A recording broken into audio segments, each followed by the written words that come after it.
विद्यार्थियों, आइए पढ़ते हैं सैयद इब्राहिम को, जिन्हें हम जानते हैं रस खान के नाम से।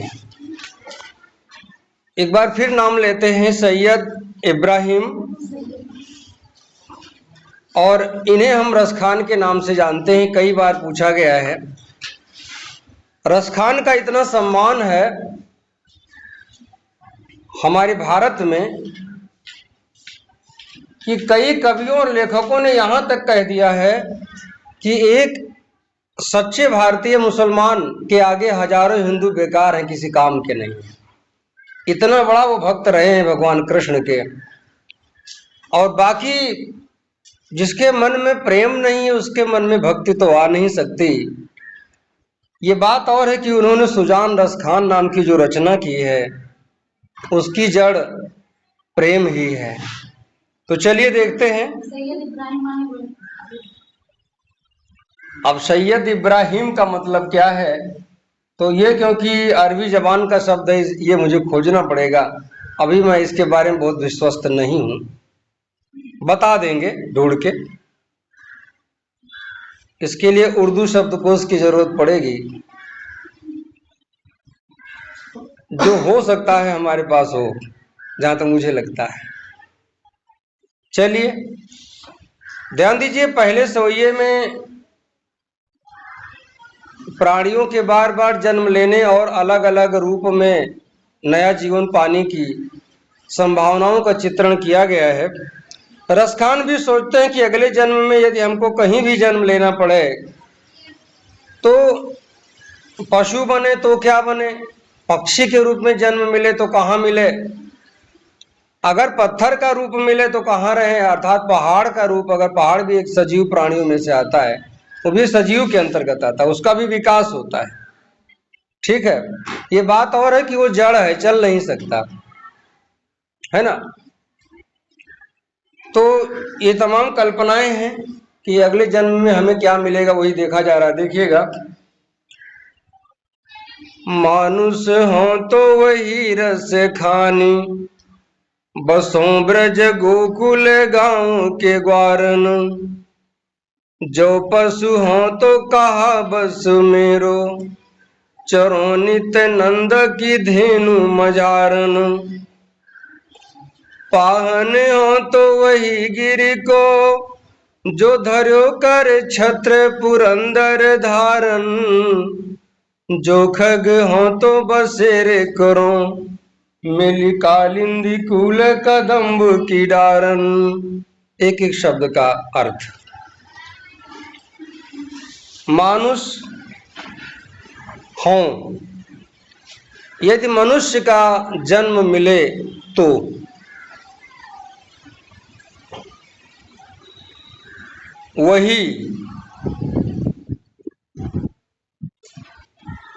वही का मनुष्य बनाइएगा।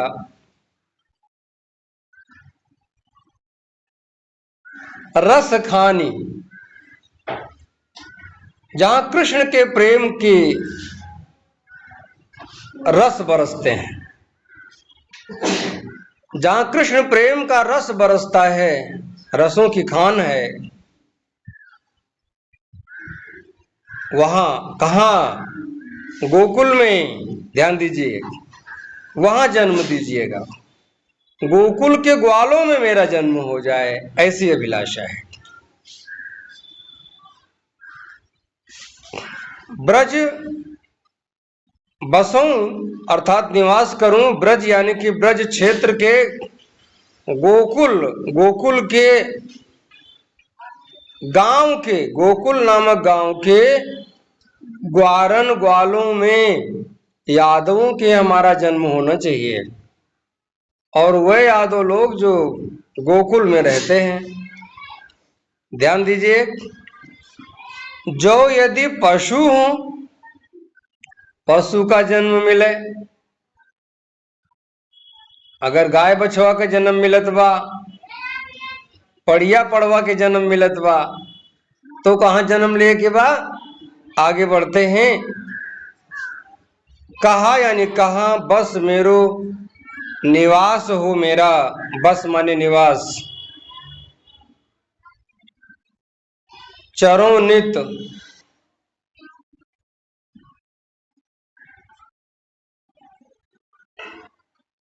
रोज चरने का मौका मिले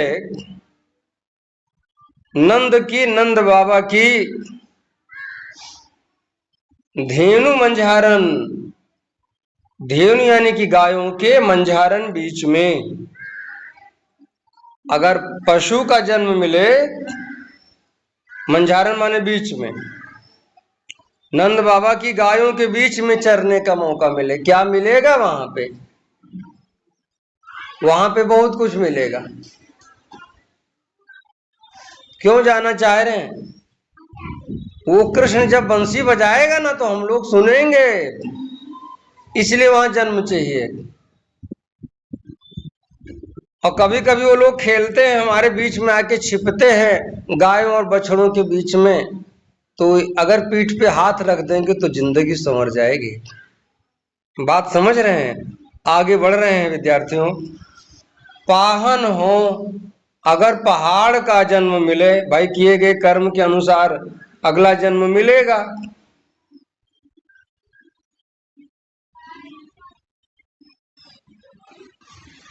तो वही गिर को उसी पहाड़ का पत्थर बनाइएगा। कौन सा पहाड़? आगे आ रहा है। जो जिसको, बच्चों शब्दार्थ छूटेगा तो बताइएगा, किसी का भी एको शब्द छूटना नहीं चाहिए। और छूट भी जाएगा तो 5 बजे के बाद यूट्यूब पर आप चला देख लीजिएगा, आपको फिर मिल जाएगा ये वीडियो।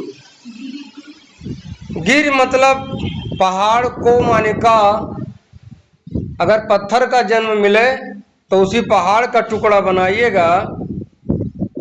जो धैर्य जिसको उन्होंने उठाया था, धारण किया था, कर एक हाथ की उंगली पर। कौन सी? कनिष्ठिका उंगली पर, यह नहीं लिखा हुआ है। कर अर्थात अपने हाथ से छत्र, छाता के रूप में। छाता जानते हो ना, सबसे ज्यादा छोटे बच्चे छतवे डरते हैं। काहे? अम्ब्रेला की स्पेलिंग याद करने में परेशानी हो जाती है। एलिफेंट में परेशान रहते बेचारे। चलिए, तो यहां छाते की बात चल रही है। छत्र यानी कि छाते के रूप में पुरंदर देवराज इंद्र से, देवराज इंद्र से धारण रक्षा के समय, धारण रक्षा के समय। जो यदि खग हो, यदि पक्षी का जन्म मिल जाए तो, खग माने पक्षी, हूं माने बनू, तो बसेरों करो, निवास करूं अर्थात रहने का मौका मिले। बड़ी खास बात तो यही की लगती है हमको। सभी छोटे छोटे बच्चे सोचते हैं कि अगर हम पक्षी हुए तो उड़ी तैसे, मनन मनन उड़े। समझिएगा, हम भी कभी कभी सोचते हैं। एक दिन डर गए हम, दुबक के गई बिल्ली पक्षी को पकड़ के तुरंत उसका ऑपरेशन कर दिया। हम कहा नहीं, वो पक्षी नहीं बनना है, खतरा है, आगे बढ़ो। आगे बढ़ते, एक बच्चा रोवे लगल, बहुत रोवा। तो के बाबू जब बाजार से शाम के लौटे, मतलब वो फैक्ट्री में काम करते थे, मिल में, लौट के आए तो बच्चा रोए के बेहाल हो गवारा। पूछे कहा बे भैया? लगा रो रो के बता। कहीं कहा भवा? कहीं बाबू पिजरवा पता नहीं कैसे खुल गई, सुगवक बिल्ली दिया खाए ली दादा। पक्षी बनने का फायदा। आगे आइए, समझिए इसको क्या लिखा है। तो बसेरों करो, निवास करने का मौका मिले, मिली साथ में। कालिंदी, यमुना एक नदी का नाम है। पूछा जाएगा कालिंदी किस नदी को कहते हैं? वैकल्पिक प्रश्न में यमुना। मिली अर्थात साथ में, कालिंदी कूल, यमुना के किनारे। कदम्ब की डारन, कदम्ब की, कदम्ब के डारन माने डालों पर। हमारा घोंसला कहाँ बनेगा अगर पक्षी बनेंगे? यमुना के किनारे कदम्ब के पेड़ों की डालों पर हमारा घोंसला होगा, घर होगा, और वहीं रहेंगे। और उसी पर कृष्ण जी आएंगे, बैठ के बंसी बजाएंगे, ग्वाले खेलेंगे, और हमें भी आनंद मिलेगा। तो इतना करीब से देखने का मौका मिलेगा। इसलिए सैयद इब्राहिम, जिसका शाब्दिक अर्थ मेरे दिमाग में आ रहा है सच्चा भक्त, भक्तों में सर्वश्रेष्ठ। तो दिमाग ने सर्च करके दे दिया है, डिक्शनरी की जरूरत नहीं पड़ी है। वापस आ रहे हैं, वो काम कर रहा था, दिमाग काम करता है, उसको काम दे दीजिए, ठीक है ना। अब कमो ना दे सूत ही हो तो का बात है। 8 बजे सूत ही जा लें, फिर जगिए तो 2 बजे तक मोबाइल चले रात में। चलिए, तो थोड़ा बचना है, सावधान रहना है। व्याख्या समझते हैं।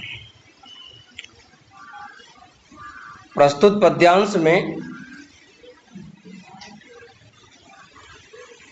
आने वाले संभावित जन्म के विषय में ईश्वर से प्रार्थना करते हुए रसखान कहते हैं।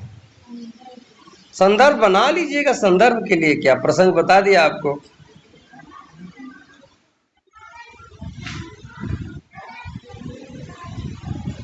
हे ईश्वर, यदि मुझे मनुष्य का जन्म दीजिएगा तो उन्हीं ब्रज के गांवों के ग्वालों के बीच, अर्थात किसी यादव के यहां हमारा जन्म दे दीजिएगा, क्योंकि वहां कृष्ण प्रेम का रस बरसता है, हम वहीं जन्म लेना चाहते हैं। यदि किसी कारण बस हमने ऐसा पुण्य ना किया हो कि मनुष्य बने, क्योंकि सबसे पहले मनुष्य का नाम आया है बच्चों, सबसे अच्छा काम करेंगे तो दोबारा मन ही बने मिले, और नहीं तो कहूं जो बानर वानर बनाए दीन तो का पूछक है। आगे बढ़िए। अरे भाई, आप कहेंगे कूद कूद के बढ़िया स्वादिष्ट फल खाएंगे, नहीं ऐसा नहीं है। कभी कभी लोग डमरू से 2 छपकी मार के नचाते भी हैं बंदरों को। आगे बढ़िएगा। तो विद्यार्थियों, डमरू बजा बजा के नचाते ना बंदरों को। समय की कमी है, वीडियो भी चल रहा है साथ में। तो अगर ऐसा काम नहीं किया है कि मनुष्य बनूं, यदि हमें पशु का जन्म मिले तो हमें पशु वही बनाइएगा, वही बछड़ा बनाइएगा, गोवंश में जन्म दीजिएगा, जहां कि मैं नंद बाबा की गायों के बीच में चरूं, वहीं घूमूं, वहीं खेलूं, वहीं रहूं। क्यों भाई? क्योंकि कृष्ण वहां रहेंगे, उनकी बंसी की आवाज सुनने को मिलेगी, और कभी कभी हमारी पीठ पर भी हाथ रख के खेल लेंगे, तो मेरी जिंदगी संवर जाएगी। अगर दुर्भाग्यवश ये भी जन्म नहीं मिलता, मुझे पत्थर का टुकड़ा बनने का अभिशाप मिल जाए, अगर भाई इतना गिरा काम किए कि पत्थरे बनना है, तो हमें वो पत्थर, वो उस पहाड़ का पत्थर बनाइएगा जिसको कृष्ण ने अपने एक हाथ की एक उंगली पर देवराज इंद्र से रक्षा करने के लिए छाते के समान टांग रखा था। अर्थात मुझे गोवर्धन पर्वत का पत्थर बनाइएगा। यहां पर किस पर्वत का संकेत हुआ है अगर प्रश्न आवे तो लिखिएगा गोवर्धन। बात समझिएगा, क्योंकि देवताओं की लोग हमेशा हर साल देवताओं का पूजा चढ़ाते थे ग्वाले लोग। और एक बार भगवान कृष्ण कहे कि है वही पहाड़ पे हमें सबके गाय चरतियां, वही से हमें सबका जिंदगी चलता है, पूजा करे को तो पहाड़े पूजा करो, ऊपर घास वास बाग, वही जिंदगी चलत हमारे सबके पशुओं के, दूध दही बेचा जाता है। तो कोनो जरूरी है कि जाए ऐसा जगह पूजा करो जगह देखबे नहीं कि हो आए बस देवराज इंद्र ऋषि आए गए कहे हैं हमारे पूजवे कट कराए दिए हैं। अब की बरसात में इतना पानी बरसाए दे कि बह जाए पूरा गोकुल। आवा मौसम आदेश कह दिए कि बरसों जम के बह जाए एकदम। पानी बरसे लगल तो बूझ गए भगवान कृष्ण का, अच्छा इनके शरारत आए, तो कहे चलो। तो उसी गोवर्धन को नीचे से हाथ लगा के उठा दिए, एक उंगली पर टेक दिए, भैया गोवर्धन गिरधारी की जय। विद्यार्थियों उठा लिए, इसके बाद का इसी के नीचे सब गाय बछड़े सहित खड़े हो जाओ। वर्षा करते इंद्र थकेंगे, हानि तनिक भी कर न सकेंगे। गोवर्धन श्री कृष्ण उठाए, सब बालक हैं टेके लगाए। सभी बच्चे डंडा लगाए हुए हैं, गिरे ना देव ककवाल, लगाए तो लगाओ। वो सोचा तुम डंडा पे रोके हैं, लेकिन वो कौन रोका है? उंगली पर जिसने रोक रखा है वो कृष्ण है, और उनकी छांव में जन्म लेना चाहते हैं। ध्यान दीजिए, जो बड़ेन को लघु कहो, नहीं रही में घटी जाए। गिरिधर मुरली धरे कहे, कछु दुख माने नाई। तो विद्यार्थियों, ये इंद्र के उस क्रोध का उदाहरण था, और पुरंदर इंद्र को कहा गया है। पिछली बार परीक्षा में पूछा गया था पुरंदर का क्या अर्थ है, ठीक आया था परीक्षा में। चलिए काव्य सौंदर्य का तत्व समझते हैं। रस शांत रस है। अलंकार स्वभावोक्ति, अनुप्रास, दृष्टांत।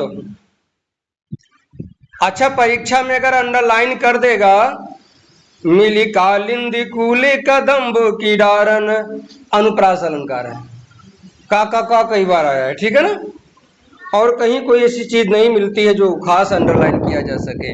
हाँ, पुरंदर का अर्थ पूछेगा, हमने कह भी दिया है, ठीक। पुरंदर माने इंद्र, ठीक। किस पर्वत का उल्लेख हुआ है? गोवर्धन पर्वत का उल्लेख हुआ। गोवर्धन शब्द का क्या अर्थ होता है? गायों की जिंदगी बढ़ाने वाला, गायों का विकास करने वाला। घास होती है, उस पर घास गाय चरेगी तो स्वस्थ रहेगी, और अगर गाय स्वस्थ है तो ग्वाले तो स्वस्थ रहेंगी। दूध खाएंगे, दही खाएंगे, स्वस्थ रहेंगे। आगे बढ़िए। तो रस हुआ, छंद हुआ, अलंकार हुआ, और छंद सवैया। भाषा ब्रज, शैली मुक्तक, गुण माधुर्य,